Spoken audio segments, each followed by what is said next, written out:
look at high school football scores and highlights from across the valley with Mo Carter and Hannah Oliveto. This is First Down Friday night on WZDX. Sponsored by Northeast Alabama Community College and Bojangles Stainless Chicken and Biscuits. Welcome to another episode of First Down Friday night right here on WZDX. I'm Hannah Oliveto and that's Sports Director Mo Carter. And we're ready to bring you some exciting action from week 3. You're absolutely right, Hannah. Region play, it's underway for just about everybody here in the Tennessee Valley. And our local teams are trying to get a leg up on the competition in the standings. We'll start off over in Madison with Sparkman at Bob Jones. Of course, Sparkman searching for their first 3-0 start since 2006. But going up against Bob Jones, it would not be easy. A huge home crowd on hand. We pick things up early in the second. Sparkman up by 7. Bob Jones has the ball, but Sparkman catches a break. Fumble inside the red zone. You never want to be a part of that. So now, Sparkman's quarterback, Devin Kimbo, tries to throw it to his receiver, but it falls short. No dice right there. So Bob Jones gets the ball back, and when you get a great return like this from Isaiah Hatchett, this will set up some very great things. This guy was on fire tonight with big plays like this for the Patriots. They move the ball to the 4-yard line, and they look like they get in. Here's why I think they get in. Watch the referee put his hands up. I'm thinking he touchdown. thinks it's a touchdown. Exactly, but apparently that's not the case. So here comes Jalen Williams. Watch him fight his way into the end zone, and this time that is a touchdown for Mr. Williams as they tie the ball game up at 7 apiece. Sparkman tries to get in the end zone one more time, but guess what? They turn the ball over with just 30 seconds to go on the clock in the half. Now, Caden Rose trying to make something happen. He looks for Cameron Williams, but the ball falls incomplete right there as he loses his helmet as well. Yeah, they did say that was an incomplete pass, everyone. One more time, Rose trying to go to his man, not happening there. Let's check out your final score, everyone, as Bob Jones goes on to win by a final of 17-14. Bob Jones has now won 2 in a row after starting 0-2. Sparkman, they'll be taking on James Clemens next week, while Bob Jones will take on Huntsville. All right, let's stay in that region. Huntsville and Buckhorn searching for win number 2, both of them this evening. So somebody's going to get number 2 and somebody's going to stay at 1. On Buckhorn's very first play from scrimmage, Hannah, Garrett Marks catches the ball, but Tyler Carter comes in and strips the ball right there. And to recover the loose ball, but it would not be able to capitalize on the great field position. So later in the first, Buckhorn gives the rock to Andrew Robinson. And watch Mr. Robinson say, get out of my neighborhood. And he just says, you know what, let me just run away from people, stiff on somebody before eventually he is taken down near the red zone. The Bucks know what to do with this as they give it to Robinson again. And Mr. Robinson's neighborhood is like right here in his end zone. Ref, get out my way so I can see the man score a touchdown right there. 7-0 Buckhorn up at that point. Let's check out the final score as Huntsville comes back to beat Buckhorn by a final 24-14. As we mentioned, Huntsville and Bob Jones next week. Buckhorn will take on Hewitt Trussville. The top-ranked team in 6A, the Austin Black Bears, are welcoming Hazel to Ogle Stadium tonight. The Trojans beat Austin last season with a touchdown as time expired. And you know, Austin does not want to let this slip away again. They shut out rival Decatur last week, 49-0. And in the second, Austin is already up 28-0, but Hazel Green is on the move. Chase Dardling hands it off to George O'Byer, and he gets the job done, muscling it across the goal line to put Hazel Green on the board. But Austin was quick to respond on the ensuing kickoff. Antonio Robinson takes it 97 yards to the house. No one can touch him. That guy can fly. He was our week 1 MVP for a reason. Of course, him and Asa Martin, Austin's other top running back, they're just racking up the yards. Austin goes into half up 35-7, and they go on to win 63-21. Hazel Green will host Decatur next week, and Austin will host Columbia. That's the #1 team in the state for you right there. It is. It's fun to watch them play. All right, to Lee at Brooks in the ETV game tonight. Lee and Brooks both won their games last week by 40-plus points. Kind of like Austin there. Brooks with the ball early. Chris Spurgeon runs the read option right up the middle, and he is out of there. 25 yards for a touchdown, and Brooks is up 7-0. Later, Lions in the red zone again. And Noah Trussville takes the handoff and finds pay dirt, and Brooks widens their lead to 14. Lee's offense was out of sync tonight. Noah Watkins is knocked out of bounds for a loss. Let's go to the final. Brooks wins this one 23-0. Lee will host East Limestone on Thursday, and Brooks will play at Lawrence County. All right, everyone, you know that we are on social media at Mo Carter WZDX and at Hannah WZDX. Send us a tweet. We might read it by the time the show wraps up tonight. We're just getting started right here on First Down Friday night, the Week 3 edition. We're in return. You know we got to check out the Spirit of the Week, and we also got to check out some local rivalries like this one. It's Madison Academy and Randolph. Stay with us. We're going to be right back.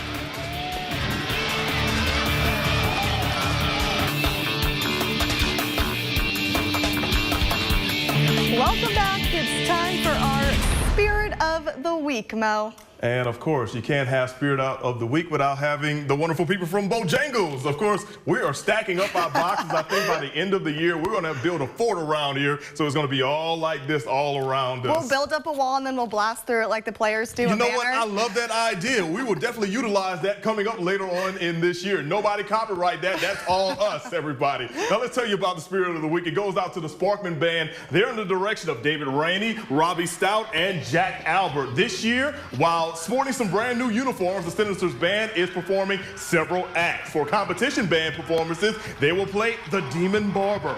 The rest of the show is an actual tribute to Bruno Mars, which is entitled Mars Mashup. You can hear songs like Walked Out of Heaven and 24 Karat Magic. This season, they will perform at the Northeast Alabama Arch Invitational, Jacksonville State Contest of Champions, and Middle Tennessee Contest of Champions. Congratulations to Sparkman High School. They're our Spirit of the Week. Hannah, let's send it to you. Colbert Heights is on the road at West Morgan tonight. The Wildcats are 3-0 while the Rebels are coming off a tough loss to Lauderdale County. So far this season, West Morgan's quarterback Gabe Paluzzo has thrown for 5 touchdowns, and he hopes that number goes up tonight. On the opening drive, though, he finds himself in trouble on 3rd down. He is taken down by Brendan Borden. But on their next drive, Paluzzo hands it off to Isaac Hoogley, and he takes off, dodging a few tackles, and he goes all the way to the end zone to put West Morgan on the board first. On the kickoff, Kevin Shaw catches it and hands it off to Borden, who takes off down the sidelines. He makes it a 46 yards before being taken down. He's doing it all tonight. But a few plays later, and Shaw is looking for a man, and he is picked off by John Phillips, who picks up a couple yards. West Morgan was up 24-7 by halftime. West Morgan goes on to win 45-25. Colbert Heights will host Lexington next week, and West Morgan will play at Colbert County. May Jemison is at St. John Paul II tonight. The Falcons' depth and size is an issue once again this season. They have not won a game yet in the first. May Jemison's first drive here, Damian Eason is going long, but Keyshawn Davis can't come up with the ball. But on the next play, he keeps it, and this time he locks it in, no problem. They go for 2 here, but the snap goes over Eason. He is able to run back and pick it up, but the pass here to the end zone is no good. It goes a little high there, so the score stays 6-0. Later, Jemison on the move again, and this time Eason throws it to Farrier, who takes it in. No problem. You won't be denied on that one. Nope. They go for 2 again here, and this time it's a little flea flicker to Christian Rimbley, and May Jemison is up 13-0, and that was the story the rest of the night. May Jemison goes on to win 64-44. Next week, Jemison plays Russellville, and St. John Paul II is at Ardmore. All right, everyone, it's been 6 years since Madison Academy started the season with an 0-2 mark. And tonight they were in danger of falling to 0-3 when they took on Randolph in an early season Class 4A Region 7 bout. Let's take y'all to Bill Washington Stadium. Randolph could take a half-game lead in the region tonight with a victory. We'll pick things up. Madison Academy on top 14-6. LaVon Fletcher taking the ensuing kickoff, breaks a few tackles, but then he coughs up the ball. Fumbles it. Kyle Minor comes up with the recovery. MA has great field position, and that's not a good sign if you're a Randolph Raider fan. Now the Mustangs on the move. Their quarterback, it's Luke Nail. Watch him run the play action fake, then fires a strike across the middle to Evan Craighead, and he does the rest for the Mustangs. Touchdown, 21-6, Madison Academy on top of Randolph. Now the Raiders trying to get something done. Colton Scoggins takes the handoff on the speed sweep, but he's tackled for a loss by Bronson Shad. It wasn't Randolph's night, everyone. Let's check out your final scores. Madison Academy goes on to win their first game of the season, 24-6. Next week, you will see Madison County take on Randolph and Madison Academy take on Westminster Christian. Speaking of Madison County, they were on the road last night taking on North Jackson in a 4A Region 7 game. We'll start things off in the second quarter. The Chiefs adding to the score, and for the lead on display right there, the handoff goes to Cade Abbott, and number 2 chucks up the deuces to the Madison County Tigers defense. Watch them outrun everybody and stretch out for the touchdown. Chiefs go on top 12-7. Now, the Tigers do respond. It'll be Tennessee commit Matthew Flynn in the Wildcat, and he walks in untouched for a touchdown. 14-12, Tigers on top. Later, the Tigers trying to stop the Chiefs here, but Austin Mill won't be denied here on a 25-yard touchdown to Tanner Brewer, catching it in the end zone. Let's check out your final score. This is a really, really close battle as Madison County goes on to win 21-19 over North Jackson. We mentioned where Madison County is going to be next week. North Jackson, they will take on Sardis.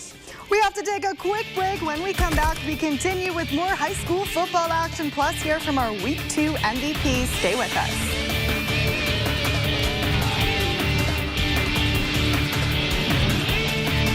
You're watching First Down Friday night on WCDX. Woo! If you've got a score from your favorite team, send it to us right now. Let's get back to the highlights on First Down Friday night on WZDX. And welcome back to First Down Friday night. We'll continue with more Class 4A action from this evening. Westminster Christian is hosting DAR. Both teams are coming off a loss. The Wildcats fell to Randolph last week, and the Patriots lost a close one to North Jackson, losing by just 2 points. In the first, a flag was thrown on DAR for a false start, forcing the Patriots to kick a field goal. And it's good. They go up 3-0. Later in the first, Ian Thies sneaks it in for the 1-yard touchdown. And the point after there is good, putting the Wildcats up 7-3. A few plays later, though, the Patriots are all over him. He is sacked before he can do anything. In the second, the Wildcats are forced to kick a field goal, but this time it is blocked. But later, as time is winding down in the second, Thies goes long, and he finds Jeremiah Childs for the touchdown, and Westminster goes up 13-3, and they go on to win 40-23. DAR will host New Hope next week, and Westminster Christian will play at Madison Academy. Now, by now, I'm sure you have heard Grissom is off to one of their best starts in recent history, but they had a tall task tonight against 4th-ranked Hewitt Trussville at Milton Frank Stadium. The defense playing well early on. Paul Tyson looking for a man, but he runs out of real estate, and he is sacked by Daniel Guest for a loss. But Tyson would bounce back on the very next play. Watch him throw the strike to Dazzlin Warsham for a touchdown. The Huskies go on top 7-0. Now, after a 3-and-out by Grissom, Tyson, he'll hand it off to 4-star recruit Miles Mason, and watch him take it in for another Huskies touchdown, 14-0. Hannah, I got a trivia question for you. Whose great-grandson do you think Paul Tyson is? I don't know. The great Paul Bear Bryant, former Alabama coach. Yes. All right, so Grissom trying to get something going, but Caleb Peak's pass is intercepted by Simon Miskelly, and he takes it all the way back for a house call pick six. 21-0 at that point. Let's check out the final score as Hewitt Trussville goes on to win by a final of 49-7 over the Grissom Tigers. Grissom's back in action next week against Gadsden City. Hewitt Trussville, we'll see them against Buckhorn next week, as a matter of fact. To Guntersville, where the Wildcats are hosting Etowah. Both teams are sitting at 2-1 on the season, and both teams' defenses are also playing well tonight. In the first, Jake Wisner going long, throwing it to Trun Williamson, but the play is broken up by Caleb Horton. Coach not happy there, feeling like maybe there should have been a call. There was some contact. There was a little bit. On the following play, Charles Archer takes the handoff and shakes off not one, but two defenders before being tackled near the 40-yard line, but they failed to go to get the first down, so they turn it over. Later, Blue Devils on the move. Wright handed it off to Caleb Horton. He dodges one, stiff arms another one, but eventually is taken down near the 25-yard line. He is short. Guntersville takes over at halftime. Etowah was up 7-0, and Etowah goes on to win by a final score of 26-21. Etowah will host Alexandria next week, and Guntersville will play at Scottsboro. All right, let's give you some scores from around the way. James Clemens goes out to Gadsden Stadium and falls 38-35. As a matter of fact, we will have highlights of that coming up very shortly, while Sylvania, they blank New Hope 35-0. Decatur beats Columbia tonight 35-6, and Florence takes down Hartselle 35-14. All right, moving out to the eastern part of the viewing area. Sardis beats Geraldine 46-27, while Alexandria beats Boaz 42-14. And Scottsboro wins a shutout tonight. They win 35-0 over Douglas, and Ardmore falls to East Limestone 51-26. All right, other scores from around the Tennessee Valley. You've got Tanner falling to Winston County 32-27. That's kind of an upset right there. Albertville beats Brewer by 2 touchdowns. And Section, a big win there, 44-0. And Rogers beats West Limestone 44-7. All right, now it's time to tell you about our Week 2 First Down Friday Night MVP. Every week we like to recognize one Tennessee Valley player for their great performance on the field. And this week it goes to Grissom's Mel Dantzler. He led the Grissom Tigers to their first win in Week 0, ending their 20-game losing streak. And then last week, he helped them beat the Huntsville Panthers in a rivalry showdown. He had 29 carries for 128 yards and 2 touchdowns. This is his favorite game of the season, and head coach Chip English is happy to have him. It's a perfect game for everyone. Fans come out and cheer. You know, the rivalry go way back. So, yeah, I think that was the biggest moment for me. Anytime you try to win, offensively especially, you got to establish a run game. And Mel gives us that. He gives us that dynamic of, you know, if it's filled up, he can move, he can jump cut, he can get outside, and also he can run through some tackles inside. So really having him allows us to do a lot of things. The athlete that is deserving of our First Down Friday Night MVP award, just send us an email to firstdownmvp@rocketcitynow.com with the player's name, school, position, and what else, Hannah? Stats. There you go. Stats make the most out of everything from their last game. The winner will be announced every Wednesday right here on WZDX. Hey, as we promised you before, we got those James Clemens highlights coming your way, and we're also talking a little college. Can Auburn bounce back after that sad performance last week against Clemson? We'll find out after the break. All right, welcome back, everyone. We told you we had James Clemens highlights, so here it is. Watch them punting from midfield, but guess what? It's a fake. Zachary Hopkins gets the ball on the loose, and he is rolling for a 43-yard gain down to the Gadsden City 8-yard line. Then the Jets find pay dirt right here with Devin Atkinson. They extend their lead to 14-7. Later, Gadsden City on offense. They give it to Montez Brown, but he must be sick because he coughs up the ball as well. It is recovered by James Clemens, and the Jets are going the other way. All right, so here it is. Devin Atkinson tries to go up the middle, then he bounces outside, and after that, Hannah, it is a foot race, and I got my money on Atkinson as he is rolling. Number 1 is taking it all the way to the house for a 79-yard touchdown. 21-7, James Clemens on top. But Gadsden City would all of a sudden mount a comeback. Ryan Sparks finds a wide-open Lorraine Mostella for a 56-yard touchdown. They missed the 2-point conversion, making it 21-13. Sparks and Mostella hooking up again, this time on a 40-yard pass. This was a very tight one, as we showed you before, but James Clemens falls to Gadsden City tonight by a final score of 38-35. Tough one for the Jets on tonight's action, especially when they were up by 2 touchdowns. Definitely, for sure. All right, it's time to switch it up and get to some college football action, Mo. Absolutely. It is a big weekend for a bunch of the college football teams, including the University of Alabama. Of course, Alabama, they're back at home tomorrow against Colorado State, a team that has a high-scoring offense. In their 2 wins, the Rams have scored 58 and 37 points. Their quarterback, Nick Stevens, he likes to sling it around, so defensive linemen like Deron Payne, they have to find a way to get to him quickly tomorrow. It's homecoming week for the Auburn Tigers, and they need to make big improvements on offense when they host Mercer tomorrow. Clemson's defense exposed a lot of weaknesses with 11 total sacks. Offensive coordinator Chip Lindsey will move up to the booth this week. The UNA Lions should be fresh and ready to go tomorrow for their GSC opener at Valdosta State. The Lions are coming off a bye week and have had plenty of time to get ready since UNA is moving up to Division I next season. This is probably the last time these two conference rivals will face off. Now both teams dropped their season openers, so that adds even more motivation to win, Mo. Absolutely. So tomorrow, that is going to be a big game. I'm sure Coach Willis will definitely love to get #1 under his in his back pocket with that. For sure. And of course, at Valdosta State, that would be huge for them. Absolutely. And don't forget about Alabama A&M. They're at South Alabama. For Hannah Alavita, I'm Mo Carter. Have a great night. We'll see you next week.